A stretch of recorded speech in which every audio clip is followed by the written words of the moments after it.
There is a story we are all told, but it is not the whole story. We are raised on a single promise: family is your safe harbor. It's the bond that weathers every storm, the connection you can always come back to. But what happens when home isn't where you're anchored, it's where you drown? What if walking away isn't an act of cruelty, but the ultimate act of self-preservation? This is the profound, silent psychology of the final boundary. Across the world, a quiet redefinition is unfolding. It's not about dramatic fights or loud arguments. It's a deep, internal choice made by millions, often invisible to everyone outside the situation. To the world, it looks like a sudden, permanent door slam, but if you listen to the stories to the people who have made this impossible choice, you'll find a much more complex truth. This is not about anger, it's about the end of hope. Today, we'll uncover the hidden mechanics of this decision. We'll move beyond judgment to understand the slow build of pressure, the invisible roles people are forced to play, and why stepping back is often the only path to wholeness. If you've ever felt this impossible pull or known someone who has, this is the exploration you need. Let's begin. Some silences aren't empty, they are full of answers. The decision to create distance is almost never an explosion. It's an erosion. From the outside, everything can look perfectly intact. Holiday dinners happen, phone calls are exchanged, photos are still taken, but inside one person something is quietly dissolving.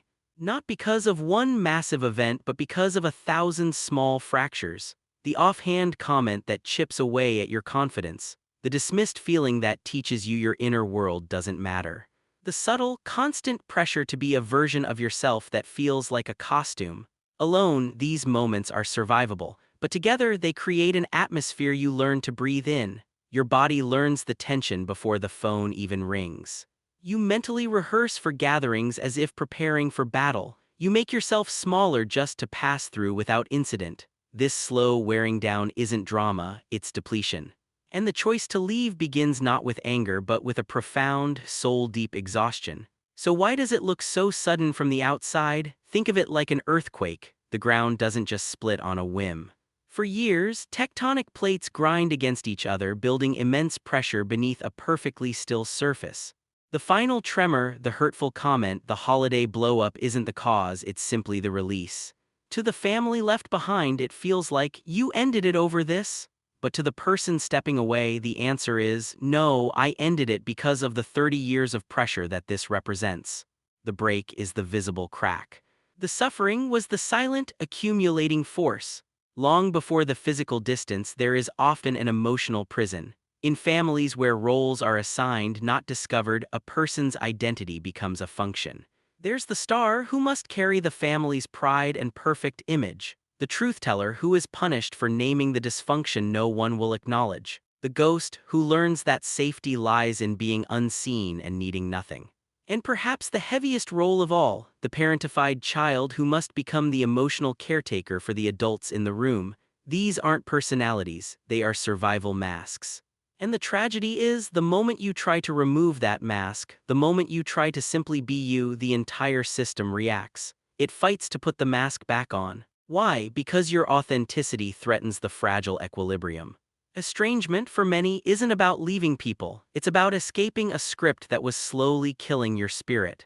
The deepest wounds are often the ones you can't point to, they are defined by an absence. This is the ache of emotional neglect. It's the comfort that was never offered when you were scared, it's the curiosity about your dreams that was never shown, it's learning that your feelings are an inconvenience. You grow into an adult who seems fiercely independent yet carries a hollow space inside, a longing for a nourishment you've never tasted. And so you keep going back to the same dry well, hoping that this time you'll find water. You hope for the listening ear, the understanding glance, the unconditional support. But the bucket always comes up empty. After enough trips, a heartbreaking realization dawns. Continuing to thirst at an empty well is a form of self-abandonment. The choice to leave is often about finally choosing to stop dying of thirst. If it's so painful, why do people stay so long? Two psychological chains bind them: trauma bonds and the hope cycle. A trauma bond forms when harm and rare affection are mixed unpredictably. A cutting remark is followed by a tearful apology. A period of cold silence is broken by a gift. Your nervous system becomes wired to this chaos, mistaking these intense highs and lows for love itself. This fuels the hope cycle. You think, if I just explain myself better, if I'm more patient, if I'm more successful, then I'll finally unlock the loving parent I know is in there. You're not hoping for the person they are, you're hoping for the person they could be. And that fictional future is what keeps you trapped in a painful present.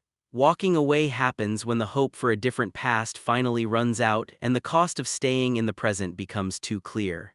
If I stay, I will disappear. Distance is not a punishment, it is a boundary for peace. When people hear no contact, they picture a wall of anger. In reality, it's more often a fortress of peace. It rarely starts as a total shutdown. It begins as low contact, shorter visits, safer topics. It's an attempt to say, I am still here, but you cannot have all of me anymore. When that fails, some use the gray rock method, becoming emotionally neutral, uninteresting, and unresponsive to drain the energy from old patterns of drama. It's not cruelty, it's emotional insulation. And when even that is breached, no contact becomes the final, sorrowful tool. It is chosen not out of hate but from the clear-eyed understanding that every other door has been closed. Psychologically, this space triggers a storm of grief and guilt, but also beneath it a profound and unsettling relief. For the first time, the constant noise stops and you can finally hear your own thoughts. The world thinks the hardest part is the leaving, but the deeper, more private pain comes after. It's called ambiguous grief.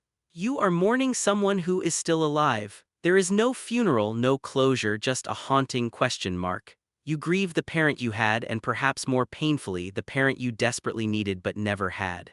Holidays become minefields of silent absence. You feel relief in your newfound peace and then guilt for feeling that relief. This is the paradox of freedom, a heartbreak you chose to survive, yet in that silence a new sound emerges. Your own voice? Healing is the slow, tender process of meeting yourself. You ask simple, revolutionary questions. What do I enjoy? What do I need? You begin to parent yourself with the kindness you were denied.